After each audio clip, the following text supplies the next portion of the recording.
Mm-hmm.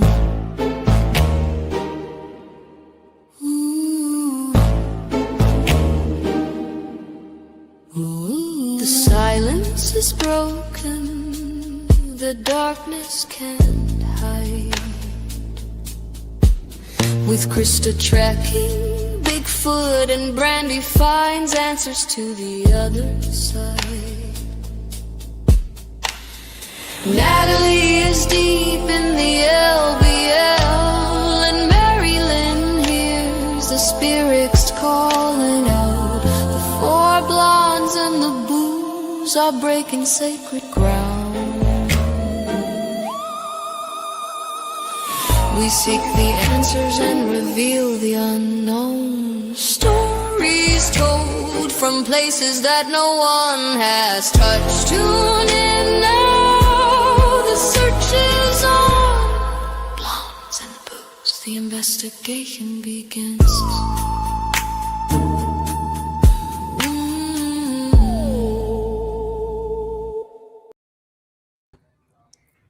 So that was made by Bigfoot Fidesz. Incredibly brilliant. Faze, sorry, my bad. You've been hanging out with Rob too long. I think so. Anyway, she made that for us, and she made an extra for us, so we'll play it too. She's awesome, and I appreciate her doing that. I've heard it, so that's pretty cool. Yeah. I thought, well, I'll hurry. I had all day today, so I downloaded it, so it was all good. So cool. Yeah, so cool. We appreciate everybody tuning in tonight. And I got real quick before we get going. I am in the ICU at the hospital with my dad. He hit by a car walking, and he's going to be okay, but he's got some pretty serious injuries, and so I'm hanging out with him tonight. So hence why I'm doing the show from the hospital. Well, good. Our prayers go out to him and to you and the rest of your family, and hope for his speedy recovery. Absolutely. Yep, yeah. I definitely appreciate that. This isn't the first time the Blondes have been in a hospital, because Natalie did a show with her daughter not that long in the hospital. I mean, this has got to stop, y'all. I'm just saying, it's got to stop. I'm done with it. Right. Yeah. So anyway, that's my lovely background. My dad's hospital room, and I apologize for keep freezing up. I'm on the Wi-Fi here at the hospital. It's worked all day until tonight. So. Oh, of course, anyway. Absolutely. Yeah. So we hear you fine. So. Okay, as long as you can hear me, that's the main thing, right? And hopefully, when I freeze, I freeze pretty, smiling, not like oh. You got that one eye open, one eye closed, mouth open. Right. Absolutely. So anyway, we do have a new member, Lou. Thank you. We appreciate you. Lou. Thank you so much. Yes, and Cryptical Crossroads just gifted 5 memberships, so we definitely appreciate that as well. Thank you. So welcome to the Booze Club. Welcome to the booze. That's it. So anyway, we've been looking forward to this show.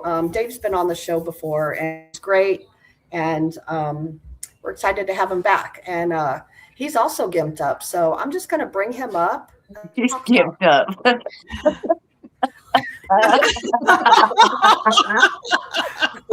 There you go, Dave. There you go. Now, no matter how bad anybody else freezes, nobody's going to look worse than that.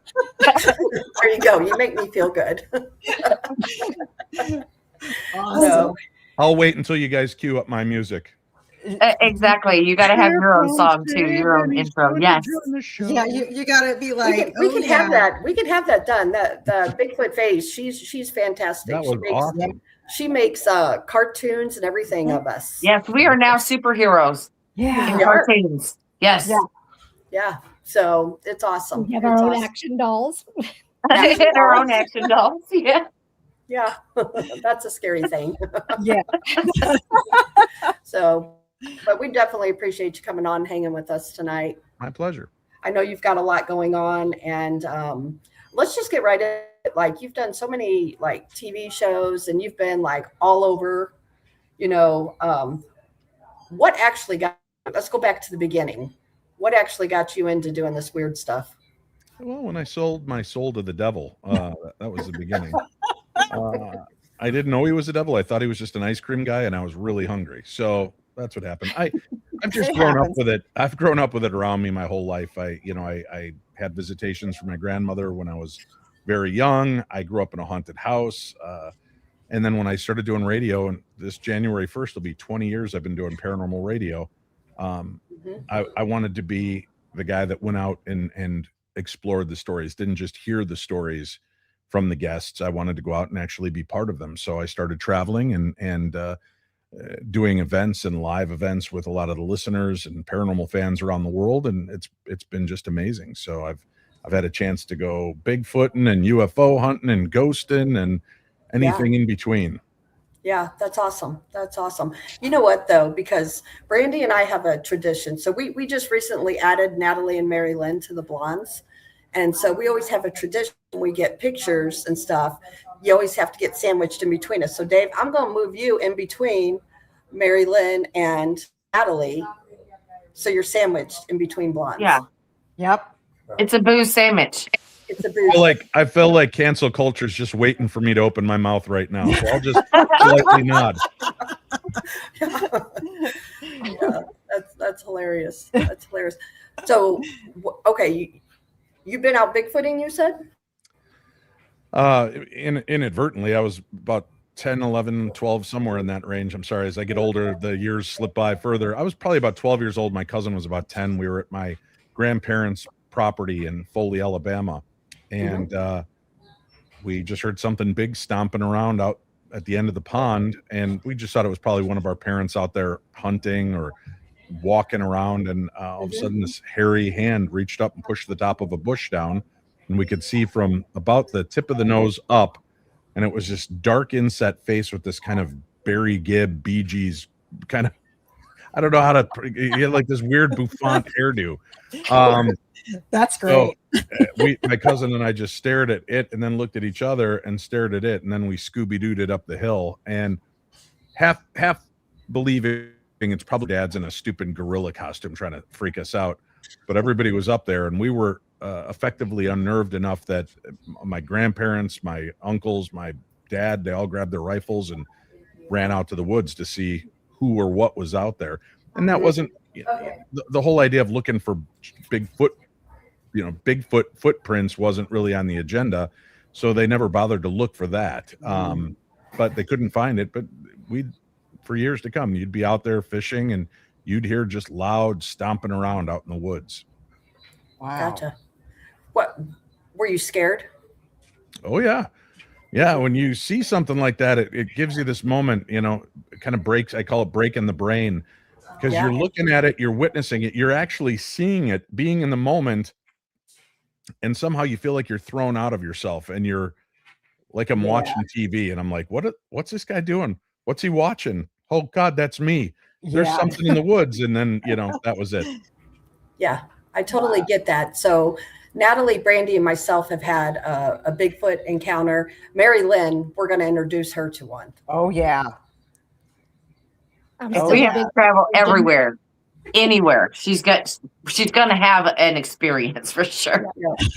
Yep. We got to break. I don't know if I like the way you guys said that. Oh, she's going to have an experience. Oh, yeah. Are you guys going to spray her with some KC barbecue sauce just to make sure that the scent is blowing on the wind? Yes, we're going to hang a stake around her neck and there you go. With well, we just go to very well-known places. I'm sorry, two of you were talking. I didn't get that. Go ahead, Mary Lynn. I said, hang a stake around my neck. That's the only way to get them to play with me. There you go.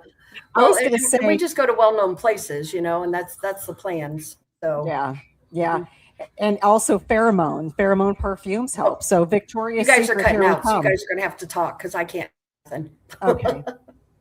Well, pheromones. So you use pheromone perfumes. Yes, we did. From Victoria's Secret. Yeah, there's pheromone perfumes from Victoria's Secret. There's Obsession for Men. I got that at Walmart, and boy, did that work.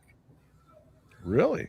Yeah, well, it's good to know that even the male gender of Sasquatch is a sucker for a good smelling lady. That's right. We were smelling real good, and so wait, I'm sorry, my attorney's trying. That was okay. Okay. That was okay. That was clear. I was all right. No cancel yet. Yeah, no. Yeah. You're like, was that too close? I'm not sure. Yeah, so we did that as an experiment last month, and it really worked. I was skeptical. I was like, I don't think this is going to work. And even though it was my experience and my experiment and my idea, it worked fabulously. Well, that's news. I'll have to tell Dr. Maria Mayer and Russell Acord about that. And yeah, next time they go out expedition Bigfooting, we'll see if we can draw them in with a little. Yeah, it has nothing. Yeah, it has nothing to do with Natalie being as cute as she is out there and everything. It has nothing to do with that. And she's all about 5 foot nothing, so she wouldn't scare anything. So yeah, it has nothing to do with that at all. I mean, I was frolicking. Nothing at all. I was looking pretty cute. Just saying. No, She was frolicking. That's what the name of your show needs to be, Natalie. Frolicking with Bigfoot. Frolicking that would with be Bigfoot. perfect. Come on out with me. There's Finding Bigfoot. Why not Frolicking with Bigfoot? Yeah, All right. I'm sure people will watch it. Absolutely. Yeah. Steak bait with Mary Lynn. Yeah, we could just do all kinds of experiments. I'm going to See get what Shane on happens. the phone from Stream Beacon TV right now and start creating these TV shows. There you go. Right. Well, it's funny that you say that because Mary Lynn has a show on Beacon TV. Yeah, So talk about that just a hair, so he knows what you're talking about there. Dave knows who we are. It's Para with the Normal. So Mike Galliano and I'm trying to teach him the ropes, and he does not learn very well. Let's just say. No. So, Mary Lynn, since you're not on my radio show, let me ask the hard question. Rumor has it that you'd actually strung a string across the road and yanked it to knock Mike down so that you'd be the star of the show. How do you respond to that? Well, you're not supposed to be telling my secrets. Hey, I'm just reporting what every good conspiracy theorist website says. It's I thought you signed an I had to NDA. scroll What's going past on here? Natalie's Bigfoot foot photographs just to get to that story. yeah. So I plead the fifth because I was nowhere near. I was a block and a half away. No, yeah. And A I'm block sorry. and a half. You know how she's so specific there. Yeah, A block very. and a half. I was a block and a half. Uh-huh. Yeah. Using your psychic abilities, your telekinesis. We're not fooled. You hear me telling him all the time is like, be careful. He didn't listen. Yep, she's warning. She was Yeah. at least given the warning before she did the damage. I understand. Yep. Oh yeah, and we're thankful that Mike's doing well too now. Yeah. He's come a Yeah, long he's way doing as well. Yeah. Yeah. Well, I mean, he's he's still a awesome. little. kind of- He's absolutely awesome. Dave, I'm going to have to show you this picture real Okay. quick. Oh, So, Jesus We Lord. met up with Mike and Lynn and Natalie actually in Townsend, Tennessee, and Brandy and I always share a hotel room, right? And so we're in there. We just crawled in bed and we hear a knock at the door. We open the door to this picture. Hold on. Yeah, you see that? And here I am worried about getting canceled. Right. You don't have to worry Right. about that. Yeah. You got Yeah, people who walk nothing. in and saying, I thought we were going to hang out. That's what he said. That's exactly what he said. I opened the door to that. I said, what? He goes, I thought we were hanging out. So yeah, it was all good. We had a good time though. Excellent. We Had a did. great time. So, That is our humor. you have a new show you're doing again with Shane and Cindy, correct? Yes. Only they couldn't be in it. I'm just using puppets. And it's been going over pretty well. Awesome. But you were a block and a half away. You were a block and a half away, so don't worry. Yeah. As I said, Yeah. I need to ask you the hard question then. Yeah, we're back. We did a series called Paranormal Mysteries on Stream Mm. Beacon TV. Mm-hmm. And it was great because we're not beholden to somebody else's case files. We're able to investigate things that we wanted to dig into. And it's, don't give me, that sounds weird too, because everything I say on that makes it sound like, oh, we had to follow Dr. Hans Holzer. That was a real treat.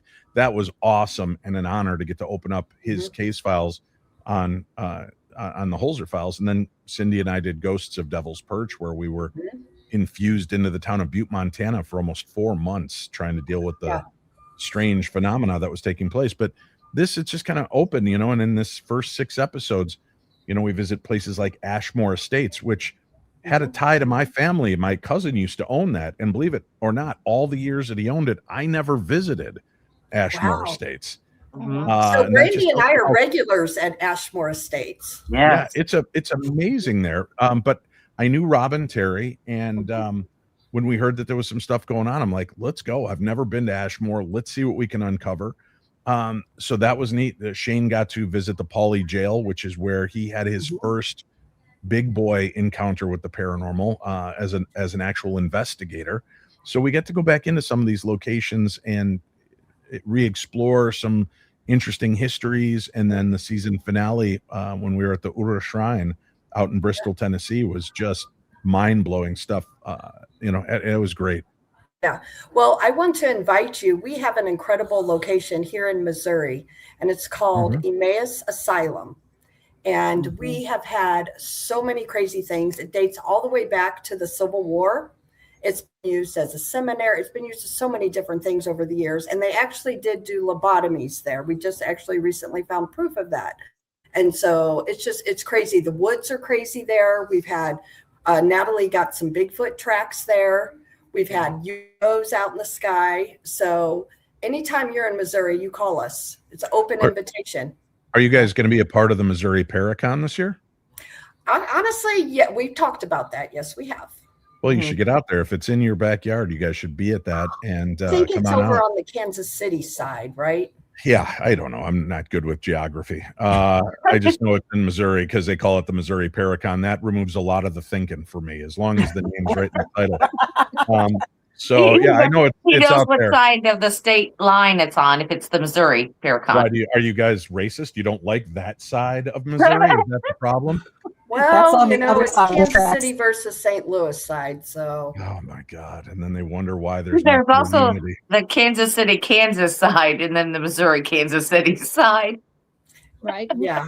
I'm already. And then you have like the St. Louis Cardinals and the Kansas City Royals. So that's not, you know, we just don't jive all the time with them unless it comes to football. Then the whole state is about the Chiefs. That's right. Well, that's because that's your only choice. That's and now it is. Yeah. Since we don't have the Rams. Yeah. That's it. Yeah. That's all we got. Yep. But seriously, if you ever come through Missouri or whatever, it's an open invitation. It's an incredible location. And I can even send you information on it and show you the building and the building. Well, we're looking at trying to put together the financing to do a season 2 for Paranormal Mysteries. Okay. Wow. Okay. That's the name of the show Cindy, Shane, and I are doing now. So if we can get this all arranged, we're looking for some interesting places, but we got everybody watching has to keep it quiet now because we don't want Cindy to know about what kind of activity takes place. Right. But that's part of what we really look forward to on the new series is that we're not beholden to just ghosts. We can investigate, you know, monster sightings and aliens and, you know, water beasties and whatever there is. And it's going to be interesting to take Cindy out into these realms and see what she uncovers, you know, that just doesn't have to be ghosts. Yeah. And that's this place. Honestly, I will, I'll shoot you some emails on the location and stuff here in the next day or so. Sounds good. So open invitation. We have all rights to that place. So great. Yep. Get in anytime. Yep. It's active. It's super active. Yeah. Hold on. I'll be back. All right. Okay. All right. Yeah. It's we went out there and it is just jam packed. Anything that you want, it's there. Cryptids, paranormal, UFOs. Is this where you used your Victoria's Secret spray? No, that's next time. You know, I'm looking for my next ex-husband, but you never know. Their hair. That's right. Just saying.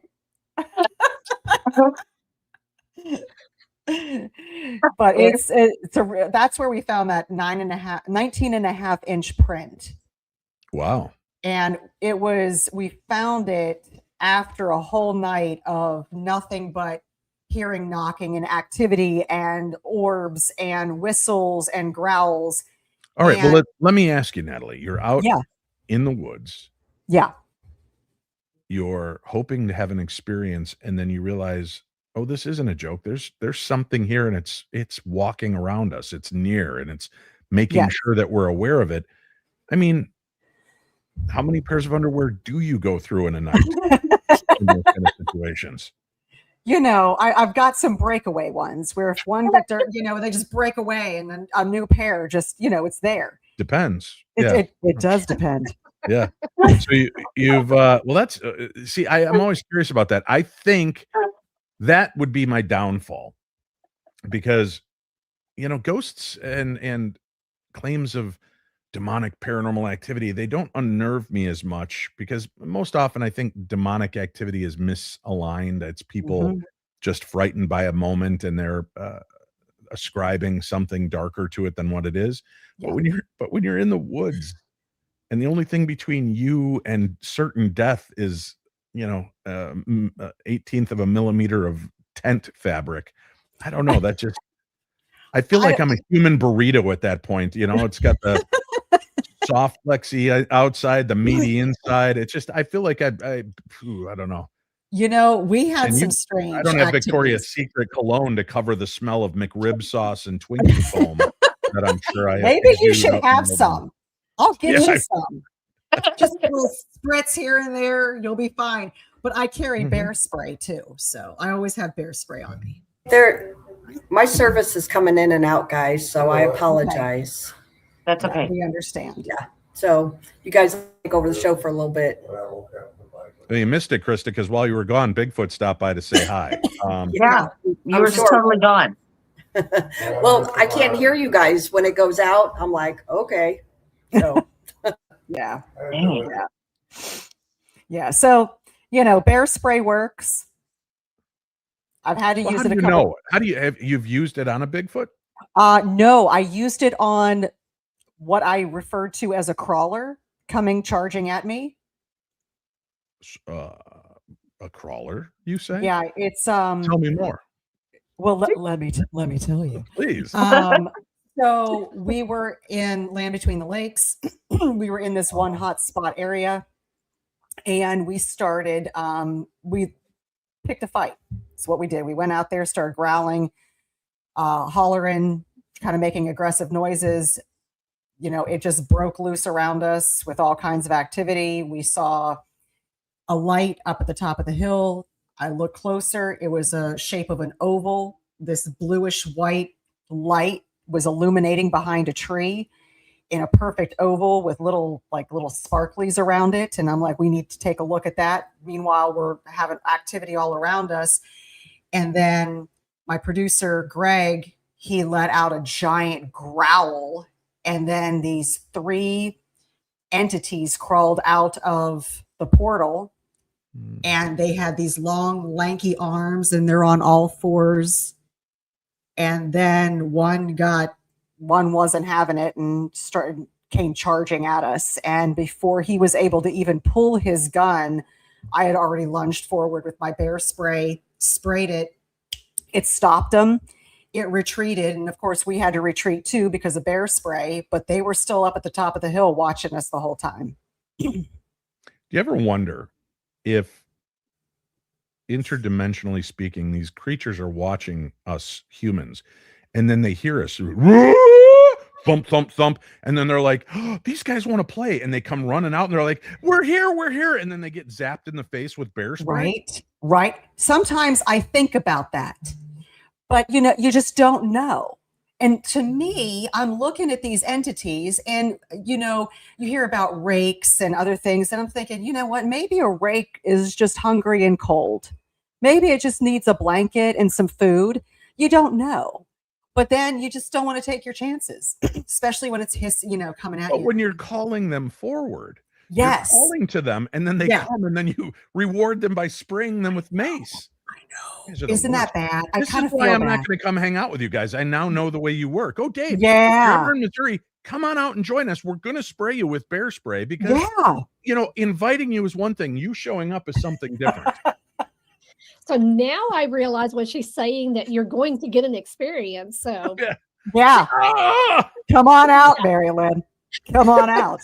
Yeah. We'll take you out. I'll make sure you get an experience. Glass. That Make Mary sure Lynn, you've got your gas mask. or I'm going to find out she's got the Victoria's Secret Lady Bigfoot costume she's going to make me wear like Bugs Bunny. Absolutely. We're going to use you as bait. Yeah, that's monster bait. Yeah. Come on, big boys. Monster bait. That will be an interesting evening.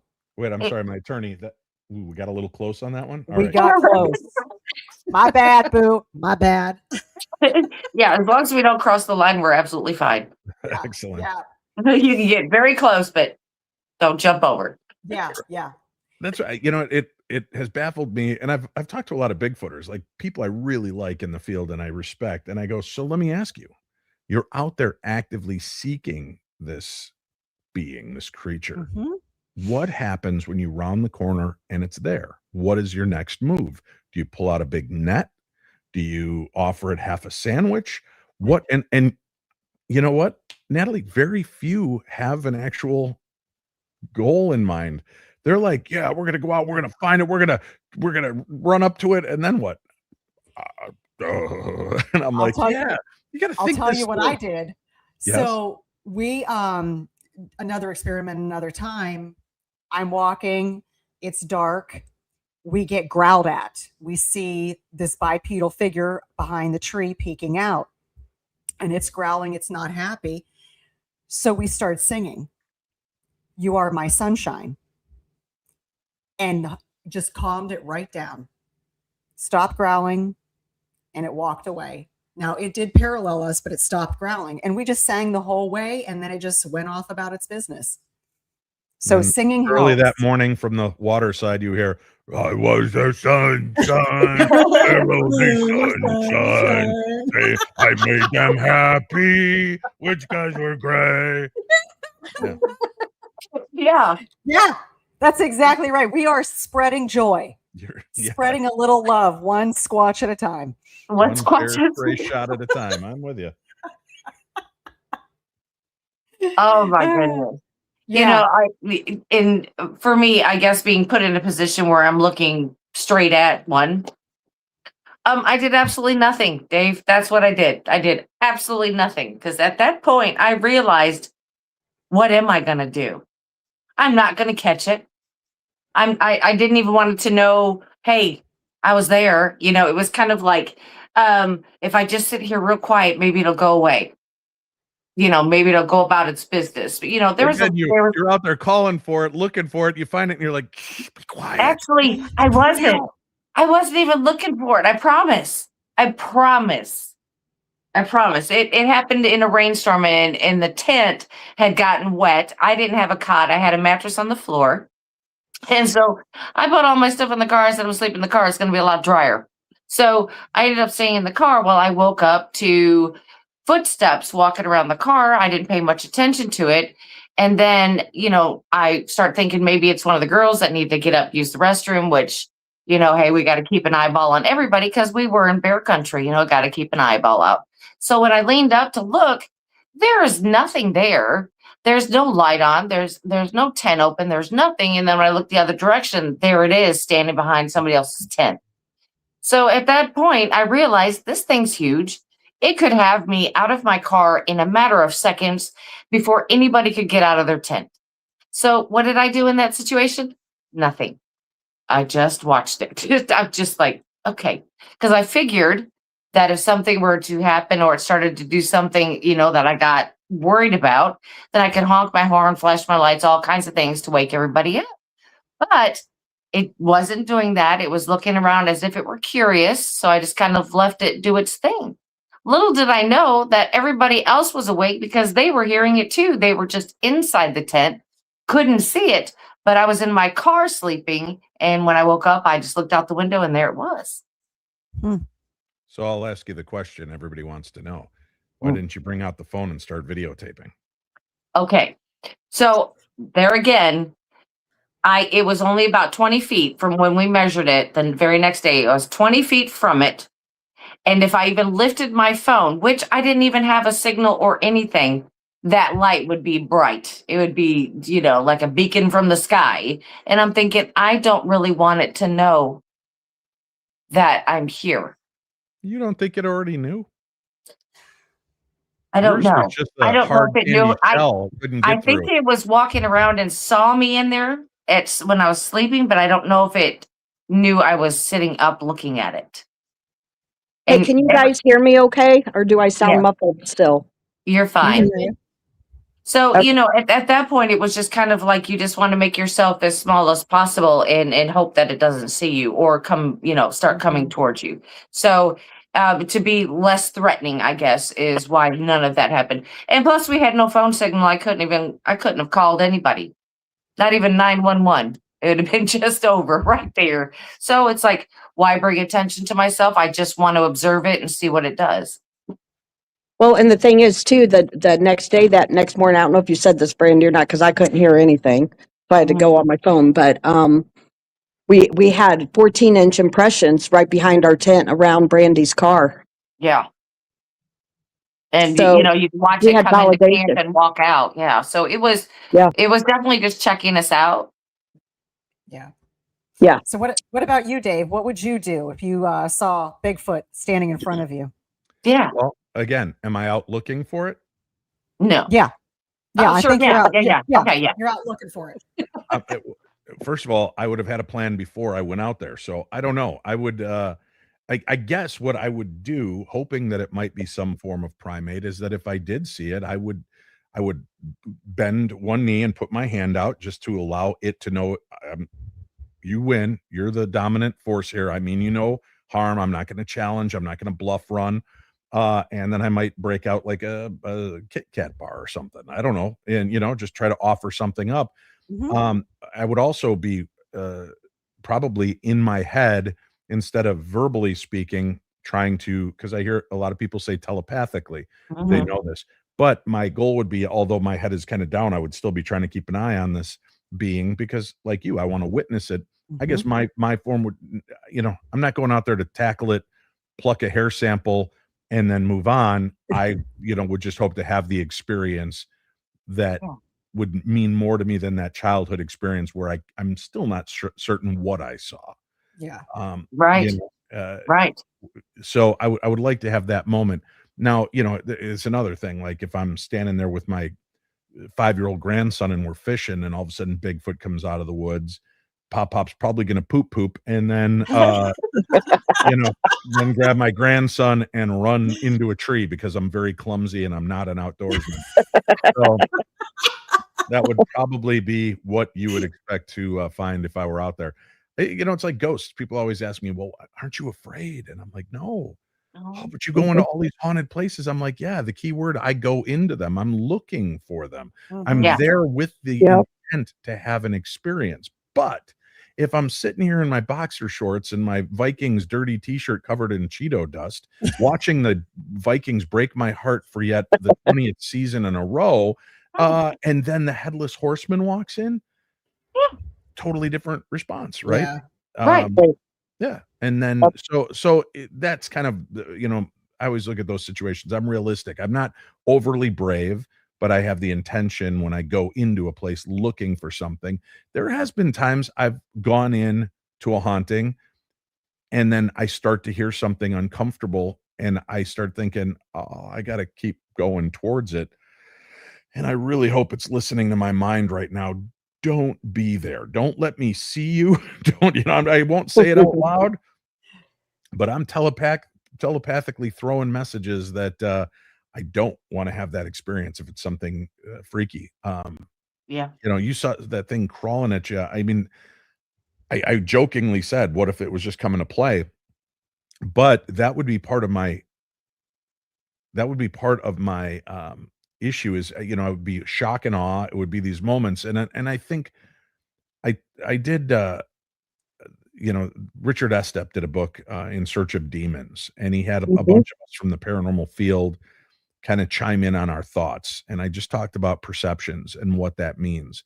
And I said, probably one of the most profound experiences I had, I was a volunteer at Mark Lund's children's home in Bloomingdale, Illinois, when I was in high school. I was a ne'er-do-well, dumb teenager, and I was following a cute girl and just tracking her to see where she's going. And this was long before it was called stalking, so it was totally legal and everything was fine. It was the 80s. And I followed the scent of her Baby Nice spray and followed her. And I saw that. And then she turned around and started talking to me. And she said, yeah, I volunteer here. They're looking for some guy volunteers. You should come on in. It's mostly girls that volunteer. And that was all I needed to hear. So I went in, I talked to them. They did a little training with me. And then a few days later, they went to introduce me to a couple of the kids that they wanted me to work with. And they brought me to a young boy by the name of Jude. And Jude was in a crib that had like a plexiglass dome over it because he was a scrambler. If he could, he'd jump out. And I remember the initial reaction I had was absolute abject terror. He was twisted up and malformed. And they're like, oh, put your hand in and, shake hands with Jude. And I remember physically being unable to do so because it was terrifying. This was not human looking what I was seeing. And I know that sounds horrible, but bear with me. I fought through the fear and put my hand into the metal crib, and he leaned his face up against my hand, and this beautiful little smile burst out. And suddenly I realized the things that appear scary may be just that. It's just that they appear that way. How would we look to other creatures, right? How do, if these beings are out there watching us and they see the way we interact? And I think about this, in all honesty, David Paulides has been doing books on missing 411 for a long time. And I know there's a lot of speculation about maybe it's Bigfoot. There's a lot of really horrible human beings. And where do we take our victims? We dump them in the woods. We take them into their habitat. So is it any wonder these creatures are standoffish to us? Right. I think if they're witness and they're the sentinels, the guardians of the forestry areas, and they see what we're willing to do to our own kind, and man, woman, child, it's like they don't know. There's no boundary line. They don't want to interact with these beings. So I think, we I don't know that we think it through that deeply. But again, seeing something spooky, I'd like to see it. I'd like to try to believe I could anchor my feet to the ground and let it get close and see, because what if it is, that's just the way that that's how it has to exist in its dimension. And because it's dark and off-putting to me, doesn't mean it's going to come eat my soul. But that's why I bring Shane, because I am faster than Shane. And that's what you need to do. Yes. Yeah, I don't have to be faster than the creature. I just got to be faster than Shane. And if he tries to get faster, just trip him. Oh yeah. Yeah. And I bet you're faster than Cindy too. So that makes sense. Oh no, Cindy's like a yoga master and ballet, and Cindy would leave both of us in a cloud of dust and a Hardy Io silver. So I have no qualms about believing we would be soon forgotten and nothing but animal fodder in the morning.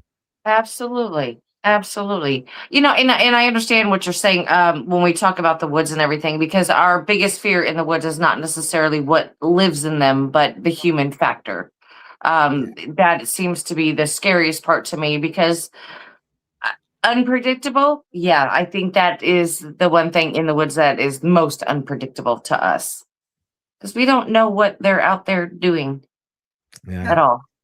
I mean, we think we're weird and we're out there just traipsing around in the dark, but we don't know exactly what they're doing. And imagine what we look like to them and how, yes. And there's not one type of person. Even your little petite 5 foot nothing girls are out there killing people and doing weird stuff. So it's to them, they got to be like, wow, none of them are safe. They're all nuts. Right? Yeah. She's out there bear spraying them to death. You know what I mean? I'm bear spraying them. I'm like, you come near me, you charge me. You got to be nice. Right? I'm okay if you're nice. If you're charging me and coming at me, you're done. Don't worry, Natalie. When I see you, I will drop to one knee and put my hand up in a subservient method, and then offer you a Twix bar or a Kit Kat, just like I would. You know what? You're a good man. I like Kit Kats. So just offer another bottle of bear spray. That's it. No. Yeah, you're fine then. Maybe a nice Merlot. Ooh, or a Malbec. I'm a Malbec girl. Merlot's the only wine I know. I All the Okay. rest are out of my range. That or Mad Dog 2020. Ah, yes. Ah, yes, the 80s. Yeah. The killer of all Good teenagers. times. You know what I mean? No, that would be Rumpelmints, wouldn't it be? Oh, or Jaeger. Boone's Farm. Oh, Yeah, that. We're giving Yeah, people a I deep remember peek that into one dark specifically. corners. yeah. Uh, Ooh, Nort. Is it any wonder we're all messed up and looking for monsters? We were all hopped up on Aquanet and Yes. breathing in all that Aquanet, drinking our peppermint schnapps, root beer schnapps, any kind of schnapps we could get our greasy little teenage hands on. And exactly. yeah, Yeah. we burned our brain cells out. It, None of these creatures exist. We're all sitting in the same mental ward, talking, thinking we're on a computer right now, and we're all this just is our looking at each alternate other through reality. windows. Yeah. Yeah, We are this is our alternate reality. This is like our normal place. Yep. Not the real one. It's just our normal, our It's the Matrix. our good happy place. Mm-hmm. So Dave, quick question. What are your thoughts about other creatures out there besides Bigfoot and Sasquatch, like Dogman and things like that? Mothman, all of that. Yeah, I think I just did an episode this last weekend on my Paranormal 360 radio show, where I kind of posited the question. Everybody always wants to know, why do you believe, Dave? Why do you believe in cryptids? So I did a whole hour on what I think are some of the most compelling arguments and cases of cryptid encounters. And then the other hour I did was all about UFOs and UAPs. And I didn't even include my own stories. I just talked about the cases that resonated most with me, with eyewitnesses and people that I believe saw and experienced something. So to me, those are those cases. I believe the world is much more grand and that there's a lot of magic around that we're not always paying attention to. And let's be honest, and I don't mean this to sound like some boomer, as my kids would call me, but the 80s was the last magical land, right? We weren't tethered to our phones, we weren't tethered to computers. That early 90s, the world changed and we became different creatures altogether. So I believe that the magic has always been around us, and that there's some really incredible things to be witnessed and seen, but now we're so focused on things that I actually appreciate people that put their phone down and go into the woods seeking adventure. Just do it safely. Don't go alone. Go with 2 or 3 people. So I think, yes, I believe that there are different creatures. I saw, we were out in Ireland, I don't know, maybe 9-10 years ago. And we were at this castle, and I wish I could remember which one. They all have these Dachlachanach castle, and I can't remember them all. But I'm walking through the courtyard with the tour guide, and our group froze because all of a sudden, from the grass, these fairies started to lift up out of the grass, and they were hovering within an inch, or well, not an inch, but within 6 to 8 inches of our face. These fairies,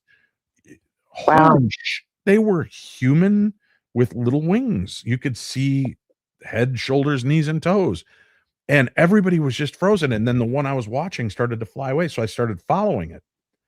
I just wanted to see where it was going to go. And I saw it head towards the wall, and then it just vanished. So I got up close to the wall and I looked, and there's this big mosquito looking creature. And I take a picture, and I'm like, look at how long and dangly its legs are. It launches into the air. They all hang like arms and legs, and the wings come out. That's where fairy lore comes from. That's got to be. So I just, in 30 seconds, broke Ireland because I figured it out. And I walked over, and he goes, "So what'd you find?" And I said, "Yeah, your fairies are nothing but big mosquitoes." And he goes, "If that's what they want you to see." Right. Exactly. Goes, some they appear as rabbits, some they appear as birds, some they appear as this, that, and the other. And he goes, "So what kind of," and he asked me, "What kind of world do you want to live in? In a world where the fairy you just saw was nothing more than a mosquito, or that you had a magical encounter?" And I saw part of it being tourism, but part of it was that wonder of, why do we have to give away that part of who we are? Why do we have to surrender the magic and the imagination? Right. Absolutely. Well, I mean, if you're sitting there and you see these things flying, which they have full bodies on them. Mm-hmm. And then you see something that looks like a large mosquito, your brain's going to think, oh, I'm dumb, that it was just a mosquito. It was just, I didn't see it correctly, or I wasn't looking at it enough or close enough. And so your brain just says, okay, this is a rational explanation, this is what it is. And for your listeners, and I don't know if one of you has the ability during the show to go look it up, if you just Google professor photograph fairies, you'll see there is a professor who has been investigating this, and he has photographs of the fairies, and they are these. You can see how you'll see the exact images of what I saw, and not like the Cottingley fairies that look like cartoon images cut out. These are the little glow, and it's with the sun coming from behind them. You see them glowing, and my God, they look like Tinkerbell. They look like everything we've always thought they would be. So if you have a chance to pull something out like that, it's an amazing deal. And when you see it in real time, it's one thing to see a picture and be like, yeah, like I'd fall for that. But I'm telling you, in that moment when these things leapt up and they started hovering above us, you saw 25 grown adults stop and go, oh, and it was just magical. It was the most insane thing. Wow. Before we go any further, though, I do have to complain. Mary Lynn, can you please be quiet? We're trying to have a conversation. She is the quiet one of the bunch. She Yeah, is. really, because I'm still learning a lot of this. I'm good on the ghost side, but when it comes to all of the other stuff, I'm still learning. So I'm just naturally quiet anyway. Well, I think, when it comes to the ghost side, I think we're misidentifying a lot of things. It's funny how you can talk to somebody who's an experiencer of fairies and an experiencer of aliens and an experiencer of cryptids and an experiencer of ghosts. And when you start realizing what the encounter was like, it's interesting because it's tainted by the view of the glasses you expected to see. Yes. So I think, I wouldn't be surprised if there are ancient beings that have always existed on this planet. And they know that they're trying to understand us. Oh, let's, I want to go examine. Let's pick their brain. Okay, grandma. Let's just look like grandma. They won't be afraid of us then. We see it and it's a ghost. So I think that there's elements to that. I think that, for people that are out there actively seeking cryptid creatures, why is it that cryptid creatures seem to go through cycles of, because honestly, before 2006, I'd never heard of Dogman. I mean, I've heard of werewolves and Wolfman, but I've never heard of a Dogman encounter. I've always thought the lycanthrope stuff was something separate. Thankfully, Linda Godfrey brought out the Beast of Bray Road books and started talking about these things, and it became much more prevalent. But isn't it interesting that the more people talked about it, the more it became aware of us and it started being seen more? Is that because whatever this being is takes on the visage of what is the current creature? Yeah. Well, my question on that too would be, because we have more ways of taking pictures, we have more videos, we have more social media. So is that why we're seeing more of it as well?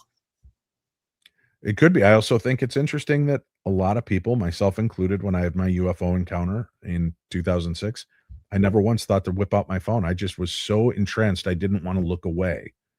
Yeah. I didn't want to take the chance of looking down and fumbling for my phone in the dark and then it's gone. Yeah. I wanted to drink in that experience and be there. When I was on Ghost Adventures and we went to Arizona to the Stardust Ranch, there's this strange little property. It's got portals, it's got cryptid creatures, demonic beings, ghosts, and demonic beings that are molesting the gentleman's wife. He'd come in to find her hovering above the bed, being taken advantage of. He had alien encounters, and then on the mountain range right across the way from them, they would see these huge mothership lights. And I was put up on that mountain by myself. Zach said, "Hey, let's do an experiment. You say you want to be abducted. Let's go put you up on the mountain by yourself." So we went up there, and he went to hand me the walkie-talkie, and I refused it. And then I reached in my pocket and gave him my cell phone. And he goes, "What are you doing?" And I said, if they can make it through dimensions or space and time, you don't think they're going to know I can call for help? And if I'm truly here to have this experience, I want them to know I'm Mm-hmm. looking at this experience. Bring it on. What do you have to show me? I Yeah. saw that episode. It was cool. Thank Yeah, you. I did too. I saw that one too. Yeah. Well, and it also makes sense because then you don't have, the electronics on you that, maybe they can sense that vibration or that frequency, and then they're just like, nah, we're not going to play with that. More But importantly, I think if they're just sensing you, that would be more of an open door for them to come. You know what I and mean? they're sensing the intention. I think Yeah. we all have a different vibe to us. And if it thinks I'm just there to capture it and prove it to the rest of the world, I'm not going to waste my time with you. You're not here for the right reasons. You're not here to truly behold what you're about to experience.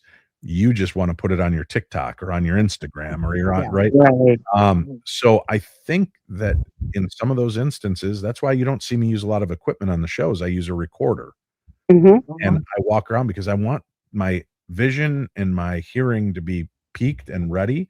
I don't want to be looking at a glowing screen and then looking into the dark and then a glowing screen and looking in the dark because that Right. continually affects our visual perspective. So I like to try to be as narrow banded as I can. I go in with my recorder. Let's have this moment. I'm Yep. here for you. If you want to talk to me, I'll listen to you and I make it about that moment. I totally get what you're saying there too, because Brandy can attest. I don't use equipment myself because too many people are looking down and they're missing a full-bodied apparition walk right in front of them. Right. So to me, it's just not. I'm not an equipment girl either at all. Well, and that's where the people start relying on the equipment instead of their own senses. And it's something that your body is going to feel it before the equipment even does. Right. Absolutely. And if you start to sense it and you've got the equipment handy, then utilize the equipment to back up the encounter or the physical thing. But I think the problem is people are so afraid I'm going to pull up my camera or my video camera or this or that, and nothing's going to be there and I'm going to look like a fool.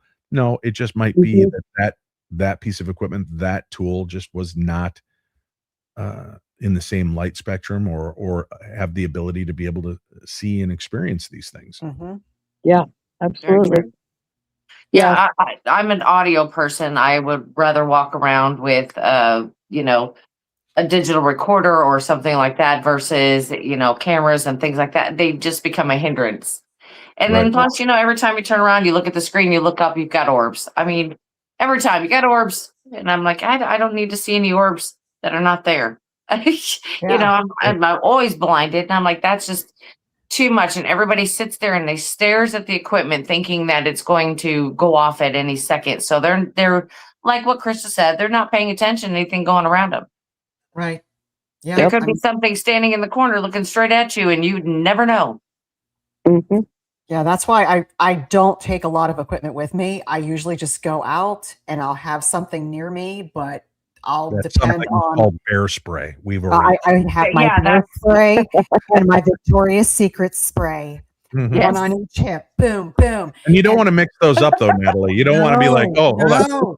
And it's bear spray. So she wants to bring them to her, but then spray them away. Yes. Come here and go away. I get that confused. That's kind of mixed signals.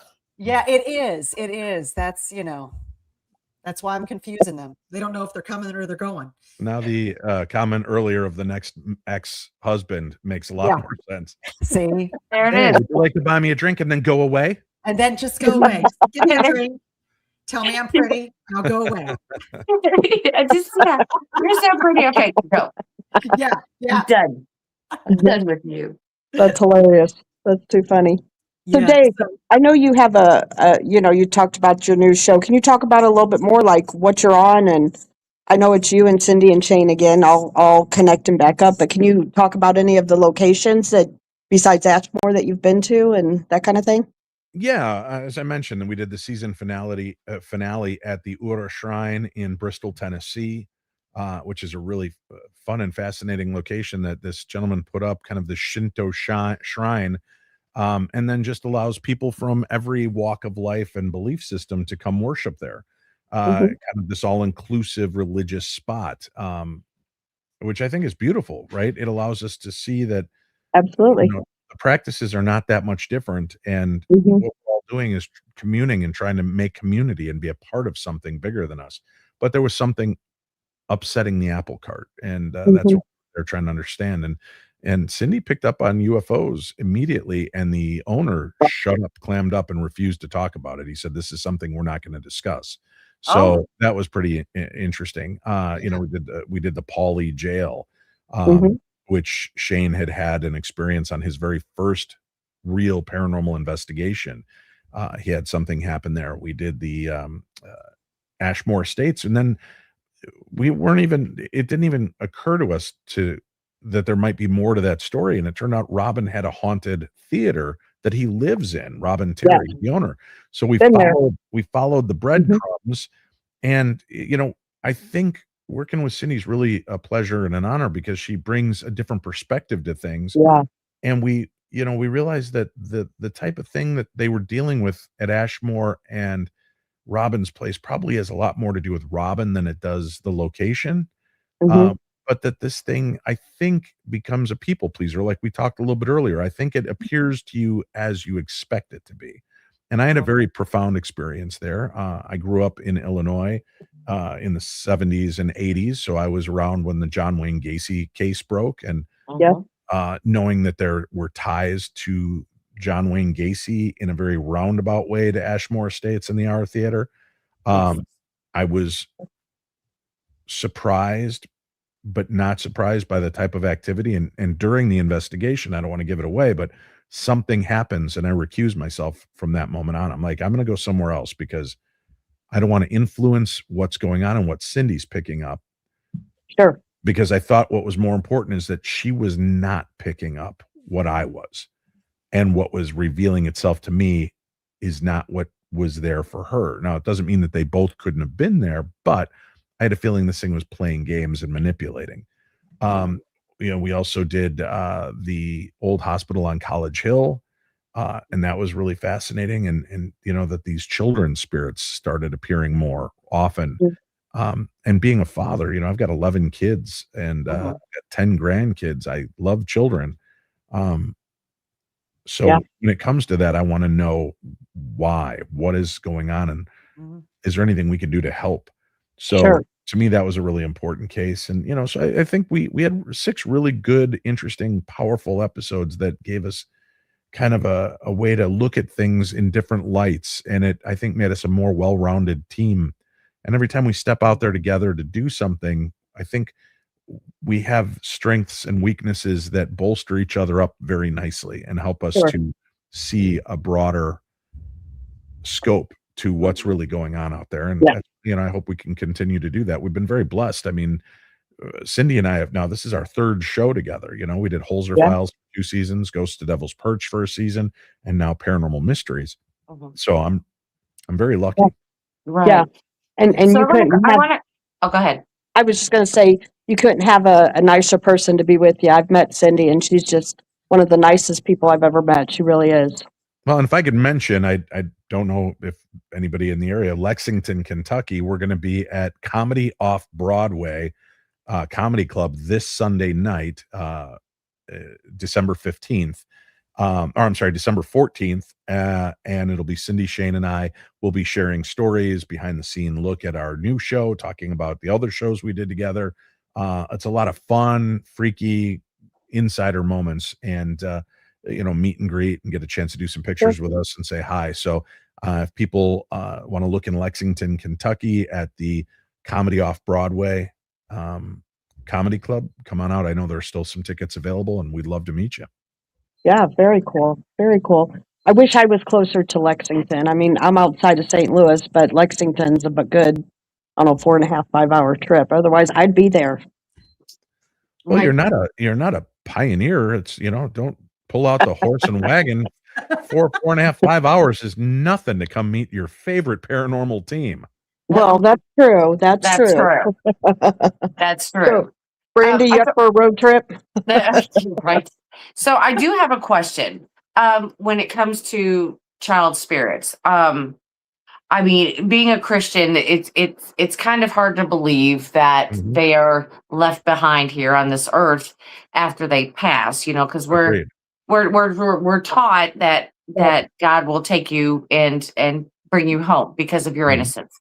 Mhm. So, do you proceed with caution when dealing with something that presents itself as a child? And how do you deal with that? I do. I'm more cautious I'm cautious with any kind of spirit that makes its presence known because I don't know if there's an ulterior motive. Sure. Are you appearing this way to get closer, to gain my trust? I don't know. We're all freaked out by children because Hollywood has screwed us over in that, right? Correct. And they're terrifying. And listen, if I was gonna haunt and I wanted to scare people, I would come back as a creepy black-eyed kid ghost, right? That would be the way I That do would it. be me. I Yeah. mean, if I'm going to scare somebody, that would be it. Right. And that's why I said I think it also depends. And talking to some mediums, and Mary Lynn probably knows this, just because this is how they appear does not mean that this is, if reincarnation exists and eternal life, we take it to mean one thing. It could mean multiple things. Eternal life could mean that we continue to get to live new experiences and new lives. So this soul may have died at a very young age, 5 to 10 years old, but it may have been around on its 12th incarnation. Its soul could be 1,000 years old or more. I also think that, it's interesting because people will say, listen, we live in my grandmother's childhood home and her ghost appears to us as a child. However, she died 500 miles away at her new home at the age of 88. So she wasn't a child. And we see her as an 88-year-old there. Well, I think you're catching snippets of time, fractals of who that person was. But I always tell people, when I die, if you see my ghost looking like Mr. Clean's somewhat illegitimate brother, it's probably not me. It's something trying to trick you because I will come back as fluffy-haired, earring-wearing 80s Dave. I'll have the torn jeans, the bandanas, the fluffy hair, because that's how I would rather be witnessed, right? In all my cool charismatic glory. So I think sometimes we're just catching a moment that meant something, and whether it was that they grew up in an abusive environment and there's a little piece of them left behind because of that, or it was the place that they felt the safest or the most happy because it was family and it was love and it was all encompassing. We're going to leave pieces. We leave pieces of ourselves behind with friends and relatives and enemies. And every time we encounter somebody and we have a profound moment with them, they take a piece of us, we take a piece of them. And I think sometimes, those little glimmer pieces are what we're actually encountering, maybe not fully realized versions of that being, which may be why it's very rudimentary in the way that it communicates. Well, I had a psychic medium years ago tell me almost the exact same thing, that there was somebody more like a guardian angel or whatever you would like to call it.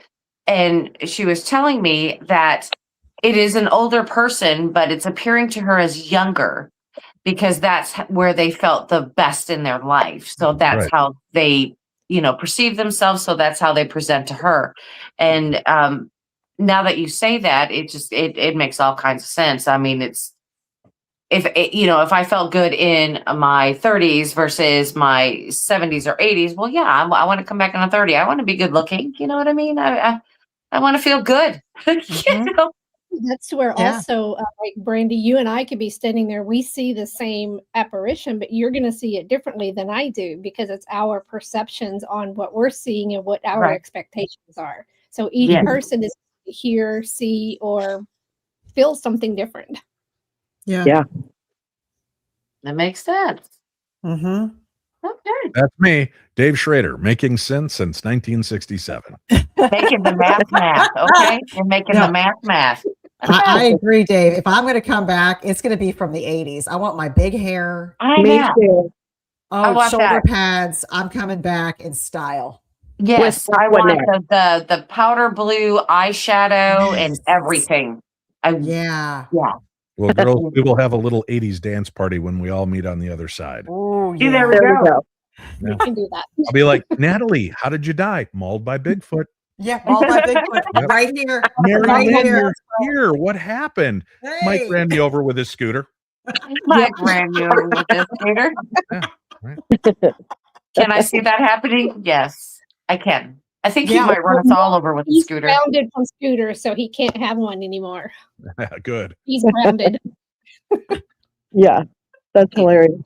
Yeah, and if he's on a scooter, it's going to be a toddler type scooter with no, no electricity, no gas, nothing involved. It's just the one where you have to actually pedal. That's it. If it has Can we just wheels, wrap- he's not allowed. Let's just wrap Mike in bubble wrap and get him one of those big football helmets that they're Right. using now for Yeah. I've already protocol. told him. I've already Yeah. threatened that when we go anywhere, I'm just going to have bubble wrap all around him. So no matter what, he's secure. Yeah. Holy bubble wrap. Holy, but we'll get it blessed. Yes, That would be awesome. that's Oh, hilarious. goodness. So, Dave, you've been all over the world and you've investigated so many places. What is the scariest place you've been to? You're like, holy cow, get me out of here. The hospital watching my children be born. Nothing prepares you for that. Ever. Right, that's true. That's true. I'm talking haunted location though. Hospitals are very haunted. I stick by my Well, they hand. are. Are. I don't know. It's so hard because again, as I age and my maturity level grows on this, I have had unsettling moments. Mhm. I don't know that I've ever been truly frightened. I've been, and that's not me trying to sound like a badass. I'm the first one to tell you, there are times I'm very uncomfortable. Everybody thinks Sure. getting knocked down at the Whaley House would be the scariest thing. No, that was kind of exhilarating because once I realized that wasn't a human that tripped into me and there was nothing there, that's another brain break moment that you see on the show unfurl in real time. I turn to look and there's nothing there. Yeah. And then I'm just, I couldn't process. I had to leave the building and go walk around and talk myself through it. So I haven't had that. I mean, I've had, okay, here, but I've been there multiple times. But one time at the Stanley Hotel down in their concert hall, there's an electrical room that I guess a homeless woman had found her way in there during the winter, and she didn't make it through the night, froze to death and died. And her spirit is known to be down there. But there's also something darker that's rumored to be down in the basement. And I remember I introduced Adam Bly, the demonologist, and I came down through the back stairs and I was walking down that hall because I was going to go up and listen to him. I didn't want to come off the stage and walk up the middle of the aisle. I just felt weird. So instead I was going underneath. And as I approached the door, I noticed the door was open and I don't know how else to explain it, but there was like a shadow falling out of the door. And I thought, that's not how that works. Shadows don't fall out of an area. You don't see it Right. spill out. And I remember I'm like, it wants me to walk through it. And I just froze in that hall and every hair left on my head stood up, both of them. And I just turned around and walked back and went up on the stage and came down the other set of stairs and walked around. And then I told Adam about it later. So that was unnerving to me. But again, it was, it was just something just alerted in me.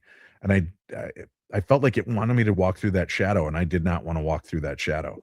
So that would probably be one of the scariest. And then there was an episode of Holzer Files when we were at the conference house in New York, and I was down in the basement, and instead of getting a flickering light or knocking on the wall to respond to me, something was scratching on the wall outside to respond to me.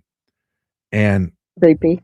I realized I'm underground. So the concrete is, a good foot above my head. This is all, I'm underground.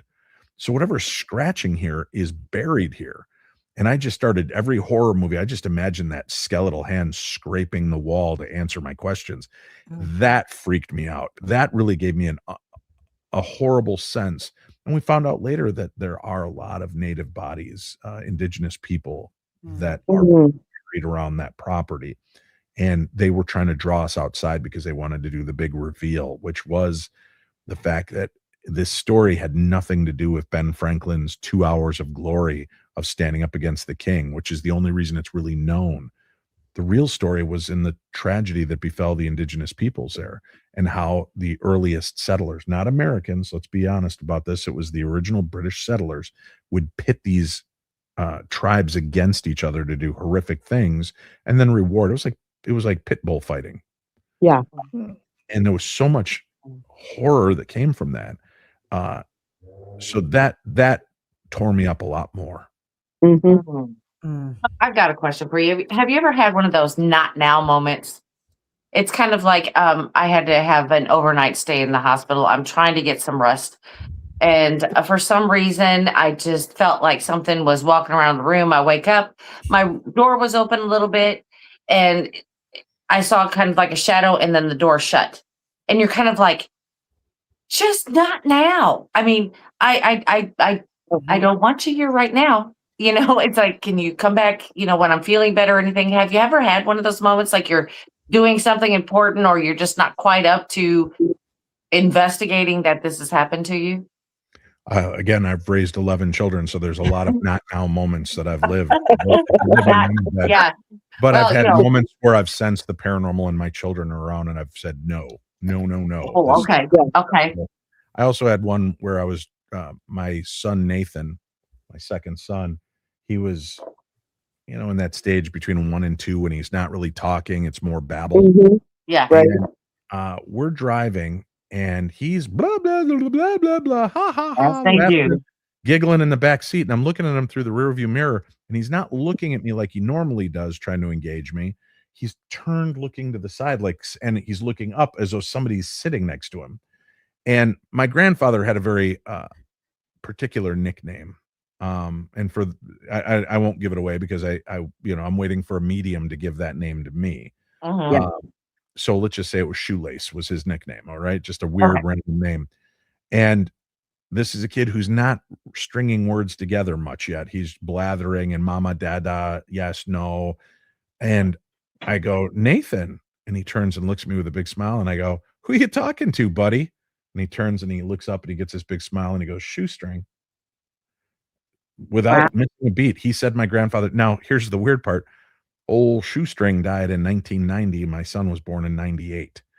So I never heard of my grandfather. He knew nothing of him. He didn't even know the nickname because it wasn't like we talked about Shoestring in front of him. Sure. And he looked up and had the smile. And I remember looking in the rear view mirror and I said, well, Shoestring, if you're back there, you better not let me see you because we're going to end up joining you a lot quicker if you show up in my back seat. All right. And so that was kind of one of those not now moments, but not more now. out of the fact that if I glimpse up and see my dead grandfather in the back seat, we're swinging in oncoming traffic because I'm going to be freaked out. To me, it's always when I've got other things on my mind, things that I have to do. It's always then. Yeah. And you're like, just not now. Yeah. Give me a second. Yeah, Well, that happened to me. You mentioned about your son, was just young like that. And I think a lot of kids see the other side more so than adults because I don't think it's been that long ago since they were just there, Right. so they're still more open to things. My grandson, same thing, had the similar type experience, but he came out and he said he saw his granny. Well, he had never met my granny, my grandma. He had never met her. And then my daughter had her picture up and he said, her, and kept pointing to my granny, her. And he was like 2.5. So I really believe, he did have that encounter and your son was Shoestring. I do believe that. Yep. Oh, yeah. Wow.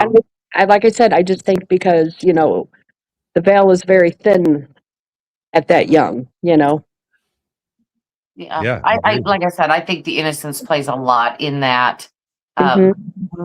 It's kind of like we talk about children don't know what racism is until they're taught.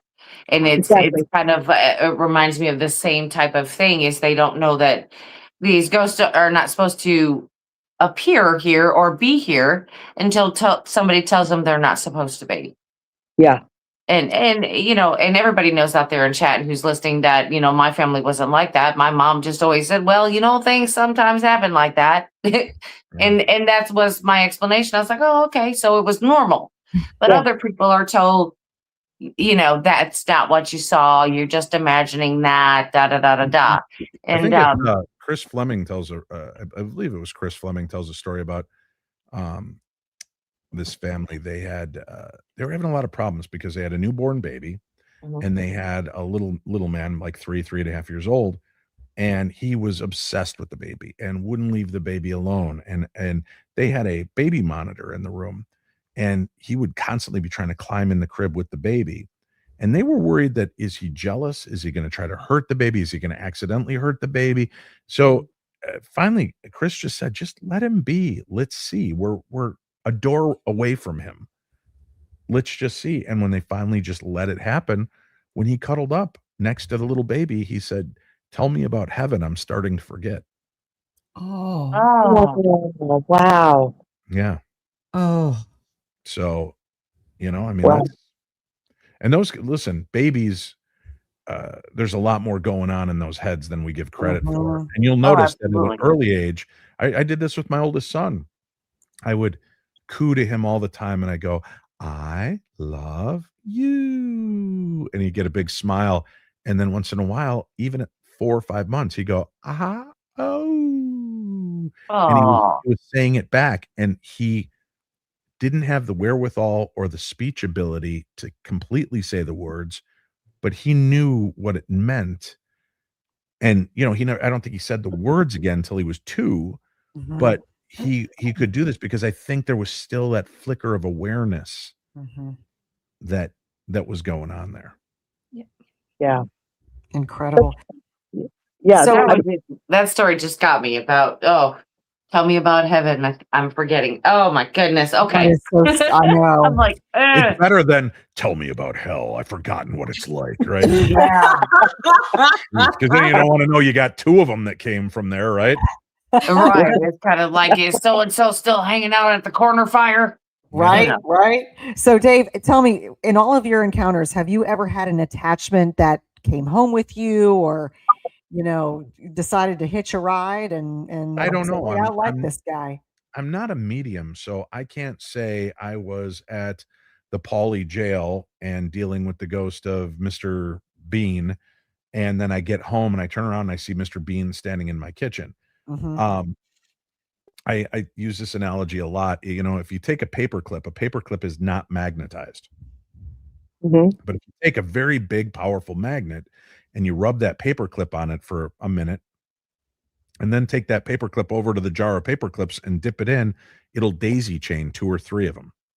So I think when I put myself into a haunted location for 3 days, 4 months, and I'm there and I'm interacting, I think you kind of pick up that magnetism. And I have left that situation and I'm home and things start to happen, and it'd be real easy to blame the ghost of Mr. Bean from the jail. But because I don't have the ability of sight, I can't tell where the spirit came from. It very well could have been the neighbor that passed away while I was gone, and we talked about ghosts and ghost sightings, and he always wanted to tell me his stories, and maybe he had come over to finally have that conversation. So I can't say I've ever had an attachment. I never feel like anything negative, but I mean, we're a strange breed. I started having a string of bad luck. I want to pin it on something. It obviously has to be that maybe I shouldn't be doing this job anymore. And then that's ridiculous. I think that you put that out there, you create your own curse, you create your own. But I've also been to places like when I was at the Palmer House Hotel in Minnesota, and I'd never had a negative experience there. And I don't even call this a negative experience, but it was a different defining experience. I was sitting at the end of the bar, just relaxing, and all of a sudden it felt like somebody was shoving a baseball bat through my spine. And I was like, oh God. And then I'm thinking, oh my God, am I having a heart attack? But something made me feel like, no, something's trying to enter me. And I actually shaman there that was there as part of our weekend. And I said, Francis, I think something's trying to enter me. And that's all I said. She goes, I'm over in the cafe. Come on in here. There's nobody here. So I went over in the cafe and I sat down in a chair, and I couldn't see. She's walking around me doing energy work. She gets behind me and people are watching. and she places her hands about 4 or 5 inches from behind my back, places her hands around something like the hilt of a sword and just pulls it out. And they said she like grunted look on her face as she pulled it out. I can't see her. She's not making any noise. And I suddenly go, oh, oh, wow, that was weird. What the hell was that? And everybody watching was just like, holy crap. She Yeah. drew whatever it was. She goes, yeah, something just was trying to get your attention. And I pulled it out. I've sealed you energetically. Just be cautious. And from time to time, Francis will reach out to me and go, you've been doing some stupid stuff lately, and you haven't been practicing safe hex, right? And you need to be a little bit more cautious. And Yeah. she'll I think there's something dark messing with you. And I've done some work, and it'll be funny because it'd be like, okay, one loony bird who thinks she's a shaman is going to tell me, but then I'll get a call from Diet Renee, a friend of mine, a medium, and she'll be like, Dave, have you been dealing with something lately? Because I'm getting a very intense feeling, at the base of your neck. And I'm like, yeah, actually. And she's like, I can see that energy's already dissipating. I'm gonna do a little work on you remotely with Reiki. And then I get a call an hour later from another medium friend, all unrelated. None of them have talked, and they're pinpointing the same thing. So then, to me, it's a lot more impactful that this isn't just one goofball. And I say that clearly, but I've struggled with mediumship through my career because, and Mary Lynn, you know this as well as I do. There's a lot of hopeful people out there that think that they're doing the work, and I think my elbow is more psychic or mediumistic than they are. And that's not, I feel weird saying that because they might be having their own experience and I'm just not tuned into what they're tuned into. And, but Mary Lynn, I mean, we do a lot of conferences and everybody's a psychic and a medium. And I know people like you, Mary Lynn, you say we all have these kind of abilities. Just some people buy into it a lot easier than others. And I think a lot of the ones out there touting themselves, and I will even say this, some very well-known names out there that aren't very mediumistic. Yes. So, I totally agree with that. And to me, it's like everybody has abilities, but to what degree? And it's, did you shut it off when you were a kid and stuff like that? But some of them just learn some of the techniques of asking the right questions, looking at the body language and stuff like that. So they're reading you as far as reading the body language, but yeah, I agree with you. I'm just trying to be. I don't even have a problem with people that are good cold readers because I will, in all honesty, I'll tell you this. Everybody's like, oh, well, that's a fake. You're endorsing a fake. And in a way I am. And this is why. I've been to conferences where I watch somebody doing a gallery reading. And they look at the heavy set woman who can't make eye contact with the greasy, unwashed hair. And they're like, Danielle, I think this message is for you. And Danielle kind of sheepishly looks up and she's like, there's a man here. And I feel like he's very, he was important, like a father or grandfather figure. And they start nodding. And then they go, and they want you to know, you have to stop being so hard on yourself. First of all, nobody has any grudges against you. And all of the things that have happened in the past are gone. You just need to take care of yourself now and stop trying to please everybody else. And in that 5-minute reading, I watched this woman go from stooped head, staring at the floor, to standing completely erect, engaged, and smiling, and maybe tears of happiness. But I often think, I think there's a lot of good that comes from that too, because that probably got that person off the couch quicker than any psychological exam. And I'm not putting that down. There are people that definitely need psychiatric help. And we all know many of them in this field. But and I'm not besmirching that. That definitely has its place. But I also think that I've seen really amazing therapy done in this field by people helping say common sense, because really, I think a lot of people seek the advice of mediums, not because they really want the other side. They just want to hear somebody agree with them. Right. Affirmation. Yes. Yeah. Because they already know most of the time. It's just they want someone, like you said, agree with them and just kind of support them. Yeah. Yeah, I don't let I have friends who are psychic mediums, and I don't let them read me ever. I don't like that. I'm just like, no, just don't. Um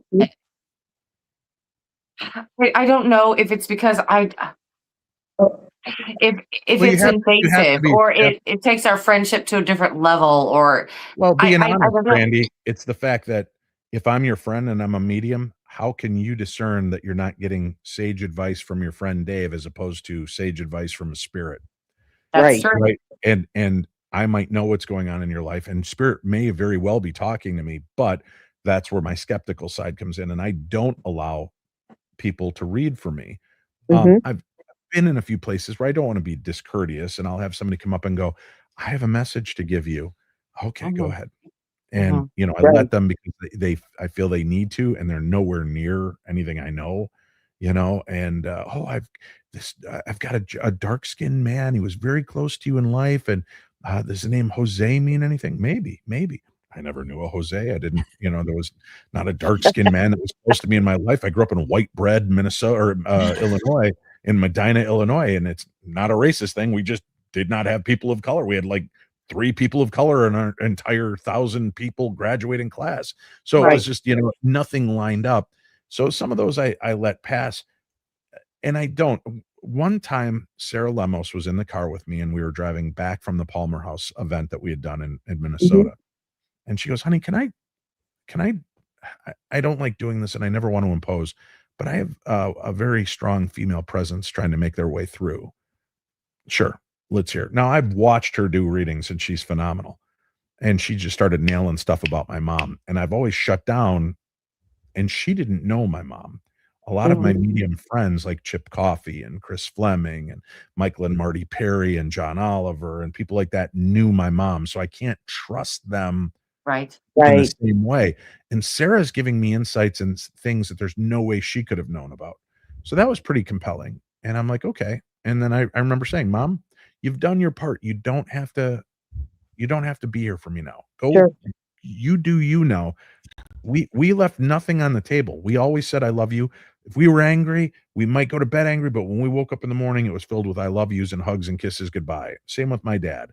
Yeah. So that was very, that's my one piece of advice I always give people. Make it right now so that you don't need a medium to tell Right. you things later.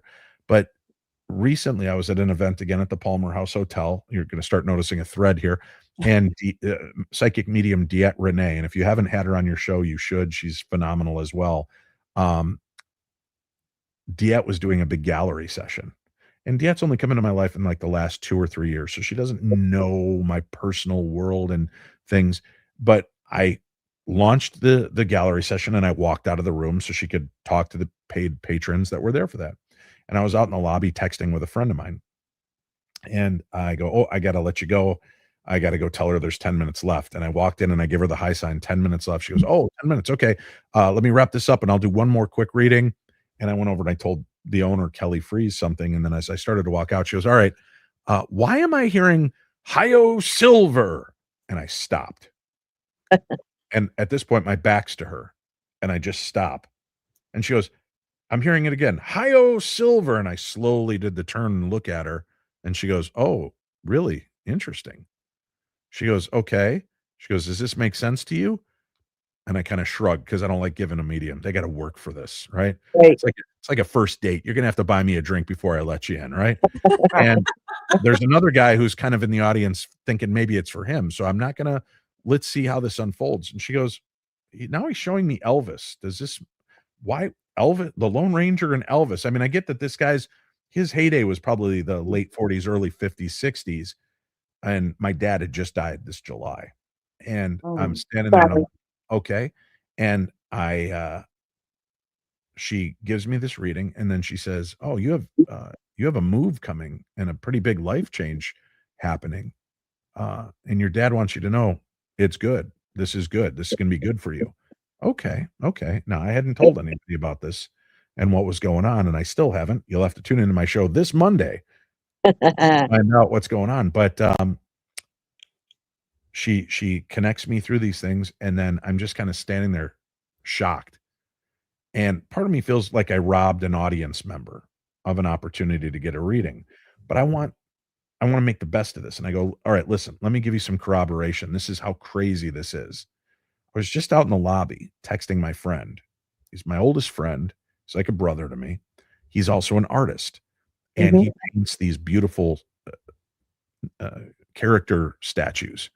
And he was showing me some of the work he did. And I said, and I pull up my phone, boy, if I could ever afford it, I would love to get a Lone Ranger one done from you. And then I hit the mic button. I don't always like to text. Sometimes I'll hit the mic button and leave a recorded message. And I go, one of my fondest memories of my dad was getting up every Sunday morning and watching the Cisco Kid and the Lone Ranger with him. And then I let go of it and I play that recording back for everybody. This takes place 20 minutes before I walk into that room. And then I go, and here's where it gets weirder. So my friend Rick, the artist, is also a really talented musician whose voice sounds uncannily like Elvis. And he sings a lot of old rockabilly stuff and Elvis and Jerry Lee Lewis and everybody. And my dad loved going to watch Rick perform. Rick was like a second son. And I said, so that you pick up the Lone Ranger and an Elvis tie back to back and all of this and Christmas. And it was uncanny that she tied all these loose tethers together and came up with this. So that was a really meaningful moment. And I got choked up, which is another reason I don't like to necessarily do this in a public setting. I'm the Pa Ingalls of the paranormal. I weep on every other episode of whatever show I'm on because I'm just a big stupid softy. So I'm very cautious. I don't like doing it in public like an idiot. I feel like a stooge when I do it on TV, but whatever. It's my moment and it happened. So let it be. But I got kind of weepy and walked out and I showed her all the texts and the messages and the model kit of the Lone Ranger that he had. And he said in that conversation, he goes, well, I just ordered it for you. It's expensive, but you've done so much for me. I want to get this for you and I'm going to paint it up. So he did buy me the Lone Ranger statue and he's going to do it and paint it up. I mean, it's so insane to me that she picked up on that. And that was like the meeting. And then after that, I said out loud to my dad, all right, you're there. I'm glad you're healthy and safe and just, you don't need to be here anymore. You've done your job. Thank you. And I love you and I'll miss you. And now when I go stay at my dad and mom's house, when I walk in, I say, hi, mom and dad, I'm home. And when I go to bed, I'll say goodnight to them. And when I leave the house to come back to Minnesota, I say my goodbyes. So I know that there's a part of them that will always be around me, but I'm really hoping that they're just off doing fun stuff wherever they're at together or rebirthing. And maybe this granddaughter that I'm expecting in February will be one of my parents coming back. Who knows? You never know. Well, Mary Lynn might know. Be interesting Mary to find out. Big possibility. Well, I got to tell you, I got to give kudos to Mary Lynn because she's told me a few things, and she picked up on some things at the Ray County Museum that I knew that she didn't know. So yeah, kudos. Yeah. And that's what I was going to say with Brandy. It's like you talking about not having people that read you. It's that if you're friends, it's your wants, needs, and desires. That's why I try not to read for friends. So I actually had clients that I would read for and they became friends. And it's like, I can't do readings for you anymore because I'm too close, because I just know too much. So it's just easier. Right. And that's the thing. I will say that when Mary Lynn did tell me a few things, we hadn't known each other that well at that time. Yeah. Mm-hmm. Yeah. So it was before we brought the two ladies on with us. Yeah. So I don't know. It's just I think the whole universe, the world, all of this crazy stuff is amazing, and it's all connected in my opinion. And I don't believe there's any experts in any of the fields because I learn every day something new. Yeah. Yeah. And we're all out here for the same purpose. Right, exactly. Well, Fame everybody, and fortune. Yeah. Yeah. There you go. And the occasional frozen screen. Yeah, that's me. That's the one. I'm not afraid to make that face. Yeah. Right. Yeah, I'm not afraid to make that face. I don't care. Tonight it was me because like I said, I'm at the hospital with my dad. And real quick, I do want to thank everybody for all the prayers and all the messages that I've gotten. I haven't gotten back to everybody, and I will. It hasn't went unseen. So I definitely appreciate that. And I actually read my dad all of the messages from Facebook, and he actually teared up because he didn't realize, he had that many people out there praying for him. So I just want to tell everybody thank you, and you guys are the best. And next week, you'll be able to see my face. Yes, next week. Next week. Well, and next year too, because it is almost next year, It is already. Yep. I know. Going by I don't know. So, But- Krista, but can we go out on a prayer for your dad tonight? Absolutely. I Mind would if I lead appreciate one? that. All Yes. right, Lord, we just lift our friend Krista to you and her father. We know that they're going through a lot right now, and we ask that you fortify his mind, body, and spirit. Surround him in your protective light of healing. And Lord, we ask that you be with every member of the medical staff that comes into contact with him, to give them clarity, to give them peace of mind, to give them patience in dealing with him, and stable hands when working with him. And Lord, we just ask that you help him be stronger and support his loved ones that are going through this time as well. Because we know that when two or more of us come together in your name and ask for these things in prayer, you hear us. And Lord, for all of our friends that are listening right now, all across the world that are having problems and pains and sadness of their own, we ask that you be with them, that you touch their hearts, you touch their souls, and that you fill them with light of the season. Even those that are in the darkest corners, we ask that you bring them out and bring them peace. Together we pray this in your name. Amen. Amen. Amen. Thank you very much. Perfect. We definitely appreciate that. And my dad was hit by a car walking out of a McDonald's. So he's 86 years old and he's lucky to be alive. So, Well, I guess science was right. McDonald's is going to kill a lot of us. One way or another. Yeah. One way or another. I'm just going to leave it at that. Yeah. True story. Dave, you are the best. And I definitely appreciate you coming on. And I apologize for having to go in and out because, I said, it's, not at home. I'm not at home with my good internet. So, no, but you're where you need to be right now. Yeah, Krista, don't feel bad. You have to be there. Yeah. And I think it was the last time it was my internet that was going in and out. I do remember that. It was like everything was freezing up and I was coming in half a conversation later. Yeah, it was me last time. I remember. Yeah. Oh, yeah, for sure. For sure. And Dave, we'll definitely be in touch about what we talked about backstage. Excellent. Yeah. And again, I have much. huge, exciting news coming out that I'll be able to announce on the 15th. So I invite your listeners, if they haven't heard my show, Paranormal 60, you can watch it live Monday and Wednesday nights on YouTube. It's 9 o'clock to 10 p.m. Central. And this Monday, we've got a really cool big announcement coming. So I hope you'll tune in and check it out. Well, I will be on. I will definitely be on listening and watching. You actually had a really good friend of ours on not that long ago, and I was in your chat, and that's Jessie Doyle with Hellbent Holler. Yeah. Yep, we love her. Her and Will, they are the best. And so yeah, definitely. We do a lot of co things with them, a lot of different causes and stuff with them. Awesome. Yep, they're the best. And once again, thank you everybody. Mary Lynn or Natalie, you guys are going to have to end the show because I am on my phone and I can't do it from here. Okay. We'll be able to do it.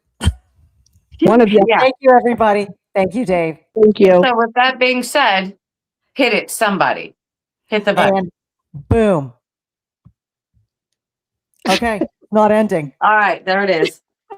You didn't get the extra, but that's okay. They'll figure it out. It's not ending on my side. It's still live. We're still live. Yeah, you're I'm still live. Yeah. Okay, do it one more time. One more time. Ready? It's The evidence is captured. The truth has been found. We documented the proof. Now we're breaking sacred ground. You saw the real secrets that need to be told. The mystery is solved. The case is now closed. Blondes and blue. But we've got friends who share the same fire. Shout out to the misfits, lifting spirits higher. Check out Paranormal Among Us, Bigfoot, Michigan Rob, and Texas Front Porch are H.O. says stuff, truth or tinfoil, and Bigfoot fades. Go give them a shout and booze. Join us again when the spirits call out.